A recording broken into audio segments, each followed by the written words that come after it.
Bonjour, aujourd'hui je vous emmène dans un endroit paradisiaque, à l'extrémité nord de la Grande Terre, à Poum. Plus exactement sur la magnifique plage de Point Gamme. Pas mal, non? Ici, vous pouvez vous lancer dans une partie de pêche à la mouche aux bonnes fiches ou partir en mer pour une pêche au gros. Mais ce n'est pas tout. Je vous réserve encore bien d'autres surprises. Entre terre et mer, c'est tout de suite sur NCTV. La région de Poum nous offre parmi les plus beaux spots au monde pour la pêche à la mouche aux bonnes fiches. Un poisson très recherché. Des spots qui sont situés à seulement 5 minutes de bateau pour les plus proches ou à 25 minutes pour les plus éloignés. Allez, en route pour un petit safari pêche aux bonnes fiches.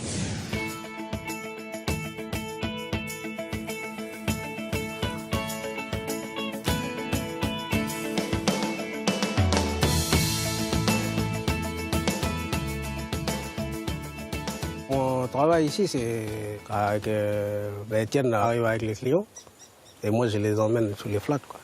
Les guider sur les flats, de montrer les poissons, aller à un endroit où je sais qu'on va trouver du poisson. Et là, comme certains des clients, des fois, ils n'ont jamais vu ce poisson-là. Donc il faut bien quelqu'un qui voit, qui connaisse le poisson, de montrer, quoi.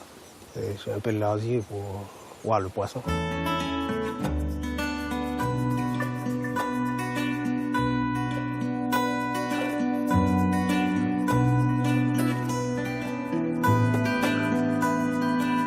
J'ai découvert la pêche à la mouche en faisant du guidage avec des fois du poisson banane. Après, on a plus travaillé sur le lancer. On a plus fait du lancer avec les poissons bananes. Du coup, quand j'ai arrêté avec poisson banane, moi, j'ai pensé à mettre en compte sur mon propre compte et faire du guide de pêche, quoi. Ensuite, en 2010, voilà, il y a eu une promotion à la province avec GUE Tourisme, tout ça. Puis un an, là, avec Étienne, on travaille ensemble. Le moment, c'est-à-dire celle où on voit le plus le fond, parce que la marée est en train de descendre. Le but, c'est de pêcher les zones les moins profondes, qui sont explorées par les bonnes fiches. Depuis 6 ans, je suis lancé dans l'aventure du tourisme de pêche sportive. J'ai créé mon entreprise. C'était le moment où la Nouvelle-Calédonie avait besoin d'un peu de renouveau, de sang neuf pour développer le tourisme de façon durable, pas de façon spontanée. Et je me suis lancé. On fait du tourisme de pêche pour la clientèle locale et aussi pour la clientèle internationale. Pour moi, la mouche, c'est une passion, quoi. Ce qui me comble le plus, c'est la passion de faire la pêche, quoi. Et d'apprendre vraiment les techniques, et tout ce qui est par rapport aux autres, aux pêcheurs de la mouche, quoi.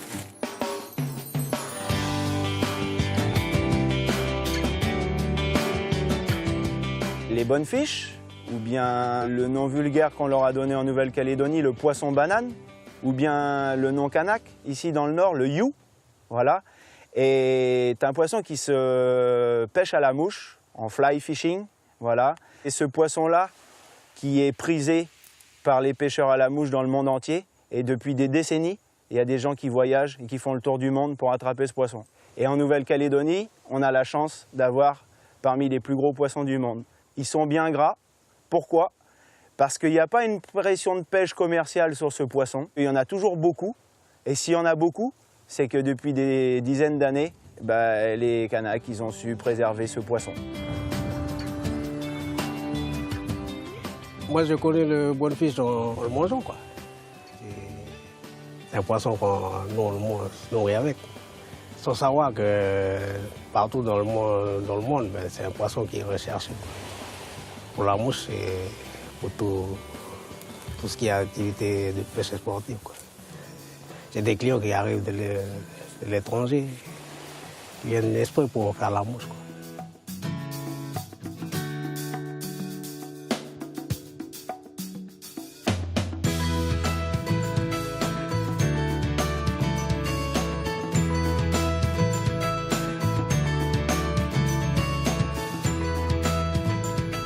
Le fishbone, ou on dit fishbone, c'est le bon fish, quoi. Nous on dit you ici chez nous. Et lui, sa particularité, c'est qu'il est puissant. Dès qu'il est sur ta mouche, là, il faut tu comptes au moins 2-3 minutes de combattre. Et ça, les pêcheurs, ils aiment bien, quoi. Ici, on a les flats. Tu vois, et les flats, c'est tout l'endroit où ils vivent, quoi. Il a un espace de liberté pour s'en aller avec la mouche, quoi.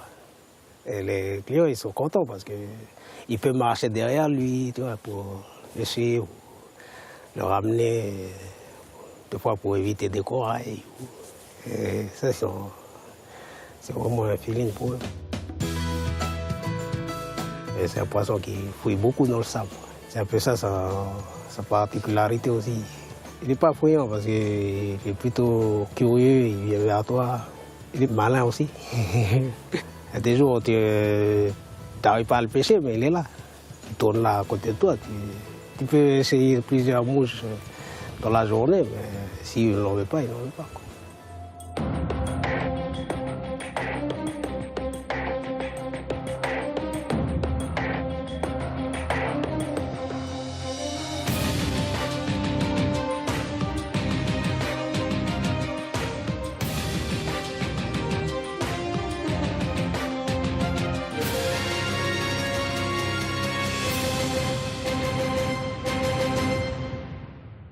C'est un peu ça qui donne la passion des pêcheurs à pêcher à la mouche.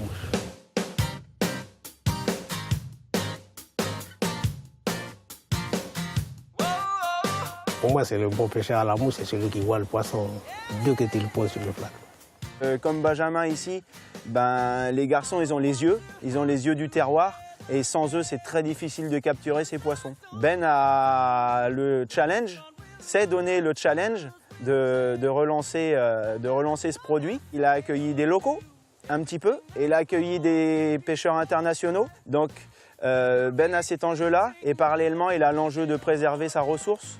Il faut faire attention à ces poissons, il faut faire attention à comment on les manipule, comment on les relâche. Et notre étape suivante, ça sera plutôt de suivre les garçons, comme je le fais avec Benjamin, à mon initiative, et aussi par passion. Parce qu'on s'est rencontrés et on a des choses en commun, donc on partage le travail. Et puis dans le but que Ben il devienne autonome et qu'il donne le goût à d'autres garçons de faire exactement la même chose, comme moi je peux le faire, et que les choses durent cette fois-ci, qu'elles ne s'arrêtent pas. Donc j'ai envie de dire, il faut que l'aventure continue. Voilà.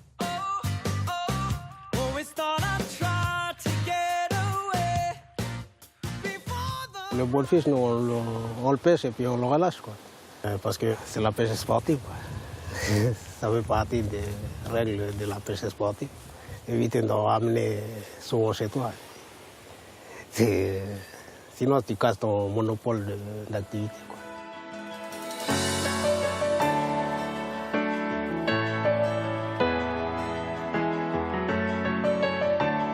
Le client international, c'est beaucoup pour eux parce qu'ils n'ont pas de paysage chez eux. Dans tous les endroits où ils vont pêcher dans le monde, ils trouvent que le paysage calédonien est vraiment fantastique, quoi. C'est un pays à découvrir au niveau pêche. Et ils incitent comme ça, ils sont plus heureux de voir le poisson et d'être sur le lieu. Déjà, voir le poisson déjà. Après, dès qu'ils attrapent, c'est autre chose, quoi. Pour eux, c'est énorme, quoi. Là, ils ont fait carrément un bel séjour. Même si c'est un jour, tu arrives à leur faire prendre un poisson et ils prennent la photo avec. Ils sont fin contents, les pêcheurs. Ils continueront à le rêver de leur séjour. Dès qu'ils prendront l'avion, ils retournent chez eux.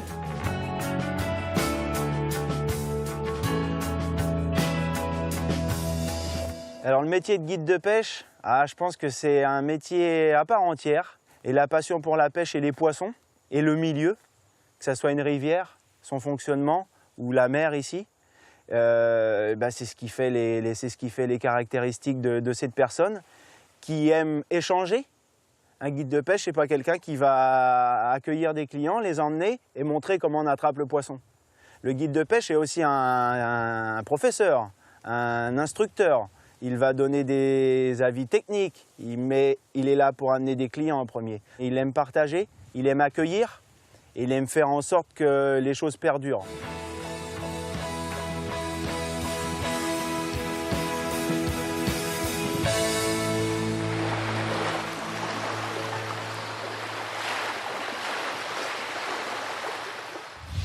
Maintenant, je vous propose de nous rendre sur la plage de Malabou.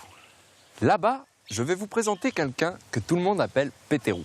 Et il connaît particulièrement bien l'histoire de ce lieu. Vous allez voir, il va vous étonner. Bonjour Pétérou, vous pouvez nous dire où est-ce que nous sommes? Bonjour Antoine. Là, nous sommes dans la baie de Néoué. C'est la plus grande baie sur le territoire, qui est au nord de la Calédonie. Et là, on va vers l'île qui se situe en face, là où je cultive, ce qui est dans les traditions de mes ancêtres, c'est-à-dire l'igname, le manioc, tout, le banane, tout.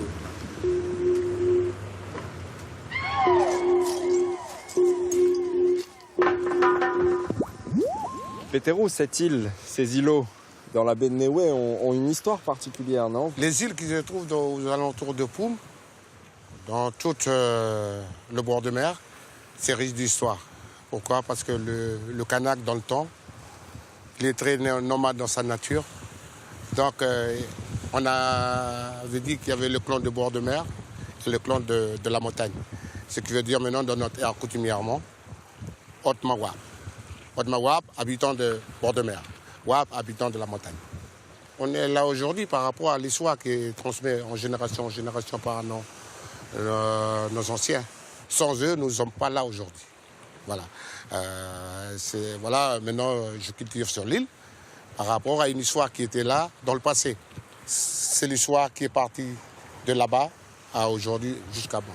C'est-à-dire quoi? Il appartient à mes arrière-grands-pères, cette île. J'ai entendu parler d'une légende bien particulière propre à ici sur la naissance des îlots. L'îlot tchédienne. Ben, si vous voulez me suivre, on va y aller ensemble.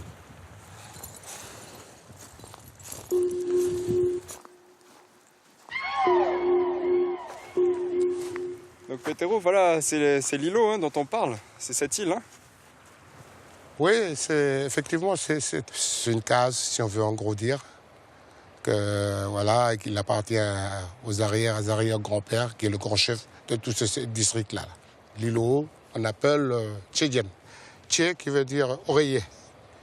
Dien qui veut dire le lagon, le oreiller du lagon. Comment il est arrivé cet îlot? C'était un grand chef tout puissant. Et si je peux me permettre de raconter une petite anecdote, c'est que je suis descendant de ce grand chef-là. Donc il est parti de chez lui. Peut-être qu'il a un désaccord dans le clan, dans la chefferie. Il a marché sur la surface. Il est arrivé juste le lieu où il y a l'île. Il s'est retourné vers sa tribu. Il a mordu la tribu. Quand il est descendu dans l'eau, le coq a chanté. Quand il est descendu dans l'eau, la case, il est sorti. Son nom, c'est Tchédien, en langage. Nyelayou. Pétérou, merci encore pour cette belle légende. Maintenant, est-ce que vous pouvez nous faire une petite visite de votre îlot, voir ce que vous faites ici habituellement? Je peux te montrer mon petit jardin d'Éden, là où je cultive en ce moment. Voilà Antoine, on arrive dans mon champ, c'est là où je cultive les ignames, les bananes, les choukanak, il y a un peu de tout, quoi, les maniocs. Vous pouvez me dire un peu pourquoi vous avez décidé de cultiver sur cet îlot? Ah, pourquoi je cultive sur une île? De l'autre côté, je ne peux pas cultiver, il y a des prédateurs, ici il n'y a pas de prédateurs, quoi. C'est ce qu'on appelle le cochon sauvage, on appelle chez nous le tracteur de forêt, quoi. Tout ce qu'il trouve sur son passage, il laboure. Voilà. Vous avez planté combien d'ignames cette année? Plus de 200 pieds d'ignames. Bien sûr qu'on a des matériels qui facilitent le moyen pour travailler, quoi. Mais donc, à l'époque, nos ancêtres utilisent certains matériels, donc on n'a plus en ce moment, quoi. Donc, par exemple, je prends cette pierre-là, que nos ancêtres utilisent pour faire un sillon. Un sillon, c'est quoi? C'est un emplacement pour planter, par exemple, l'igname ou autre chose dans le temps, leurs tubercules qui sont dans le temps, quoi. Maintenant, on a beaucoup perdu. J'imagine qu'il y avait beaucoup de personnes qui travaillaient pour faire ces champs à l'époque. Pour un sillon de cette longueur-là qui fait au moins 50 mètres à 60 mètres, on a pour 80 personnes ou 60 personnes. Pétérou, vous m'avez parlé de la naissance d'une île, vous m'avez parlé de votre jardin que vous cultivez sur cet îlot, mais j'ai entendu parler d'une histoire de poissons. Vous êtes au courant? Oui, Antoine, je peux vous en parler. du lutsoir de poisson, mais sur la grande terre. C'est pas ici.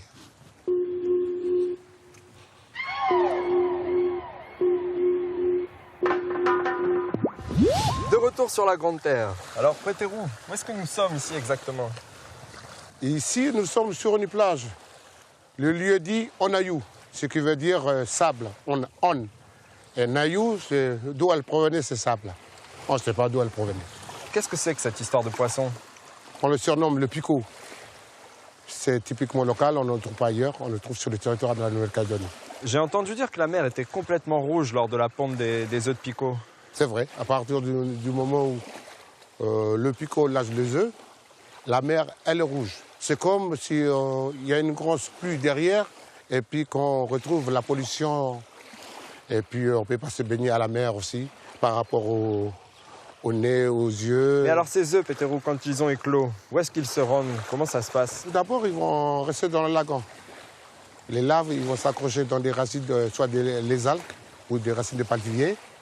Et puis après, à partir du moment où il peut se déplacer, et sur le courant du nord, il contourne le nord de la Calédonie, il remonte l'est de la Calédonie, et ils vont aller jusqu'à la baie de Asso, à Lifou. Et de là-bas, ils vont grandir, et puis ils repartent. Ils refont le même schéma, inverse, pour retourner encore dans le nord de la Calédonie, pour revenir se reproduire encore dans cette même région. Voilà. Péterou, en tout cas, un grand merci pour cette journée magnifique et ces histoires extraordinaires que vous avez pu nous raconter. Et j'espère à très bientôt. Et encore une fois, 1000 fois merci, quoi. C'est avec plaisir, Antoine, aussi, que je te remercie du fond du cœur. Ça vous dirait une petite sortie en mer? Oui? Allez, c'est parti.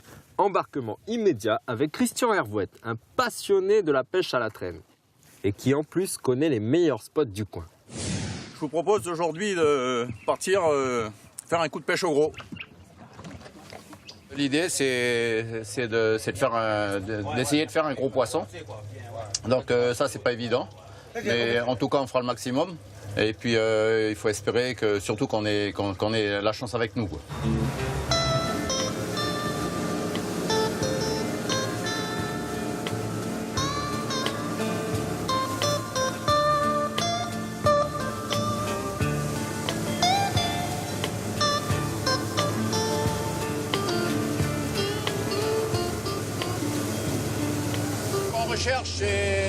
Ce sont les poissons du large, comme les wao, les thons, et bien sûr les plus gros poissons comme les marlins. Et les gars, on va préparer les lignes, on va commencer à lâcher les lignes, et puis on va commencer à sortir de la passe de paume. Ça, c'est un leurre à wao, mais c'est un gros leurre. C'est une tête en résine, avec plusieurs trous sur la face avant. Et souvent, la tête est biseautée. Donc les trous, ça permet de faire des turbulences derrière le leurre, faire ce qu'on appelle de la mousse. Et souvent, c'est ce qui attire le poisson. Ouais, mais tu mets, on peut mettre sur celle-là.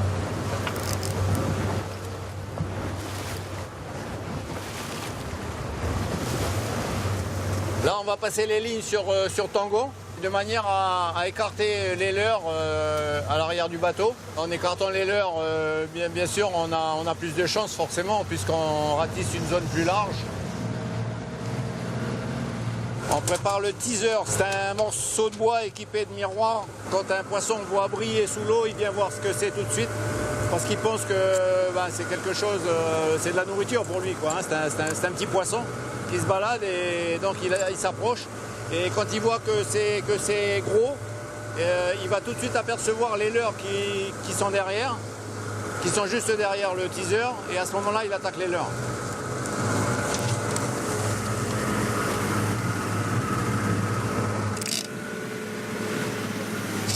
On tire 5 lignes pour multiplier les chances, et donc on va voir comment ça va se passer.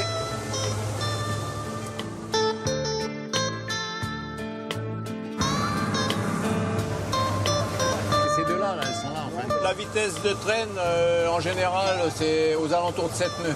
Aujourd'hui, là, maintenant, on se trouve en sortie de passe de paume.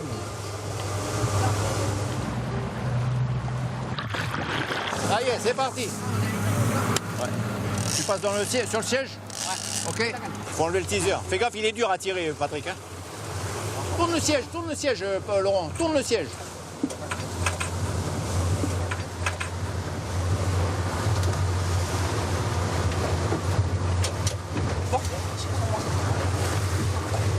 C'est bon? Ouais, c'est bon. Ok. Et prépare le... Vite. Donne le KO, le plastique. Ne le laisse pas traîner là. Attrape vite le bas de ligne. Vas-y, prends, là. Ouais, c'est gros. Wow. Attends. Allez, vas-y. Elle est où la matraque? La matraque. Lâche pas la matraque, hein. Yann, c'est pièce qui a attaqué le cushion. Sur le temps, côté. Lequel, hein?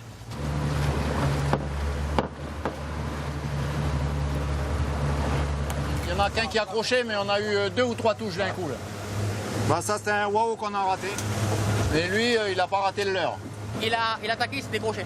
Ouais, surtout que le poisson était gros. Mais bon, ça fait partie de la pêche. Par expérience, on décide disons, de la distance par rapport à la barrière, la distance des leurres par rapport au bateau, les types de leurres qu'on va utiliser selon le type de poisson, mais aussi selon la météo. Ah, si on a un beau soleil, on va chercher un leurre qui brille.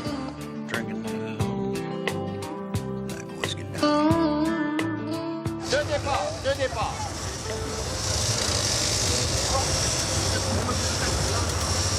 Tiens, Oh, ah, elle est grosse là, je vais mettre. Les requins un peu là. C'est pas bien grosse là. vas-y, mets-toi plus par là-bas.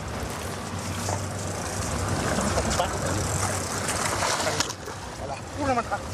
Attends, il est mal piqué.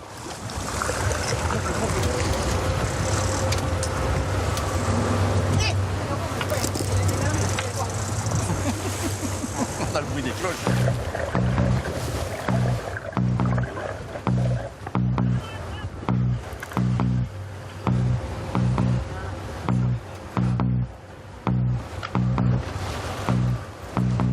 Une quinzaine de kilos. Pas plus. Plus, ouais. Mais là-bas. Là, il fait 17-18. Lâche la gaffe. Mais assomme-le peut-être. Hein. Un beau wow. Hé hé. Attention. Hé hé. Eh les copains. Hop. C'est pas le plus gros, mais on va attraper plus gros encore. En wow, c'est ce que je voulais. Une grosse prise et on l'a, c'est bon. C'est bien. Les pêcheurs retrouvent le sourire dès qu'il y a un poisson à bord. Pour de la pêche au gros, ce qu'on recherche, c'est surtout le gros poisson. Il faut attraper un gros poisson. C'est ça, le but, c'est ça, c'est d'attraper un gros poisson et surtout un poisson à rosse, hein, comme le marlin forcément, quoi. Si on trouve une chasse de bonite ou de thon, il y a beaucoup de chances pour qu'il y ait un marlin qui se balade autour. Là, si on fait un gros, on attaque les fagnons.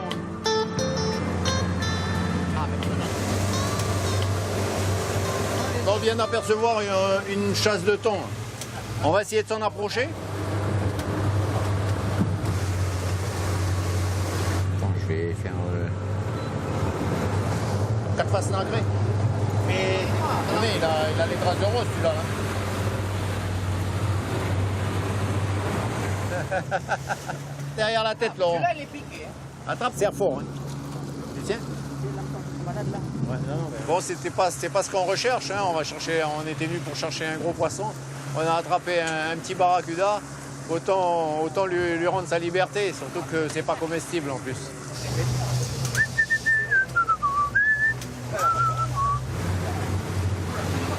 Bon, allez, stop fishing. On remonte les lignes.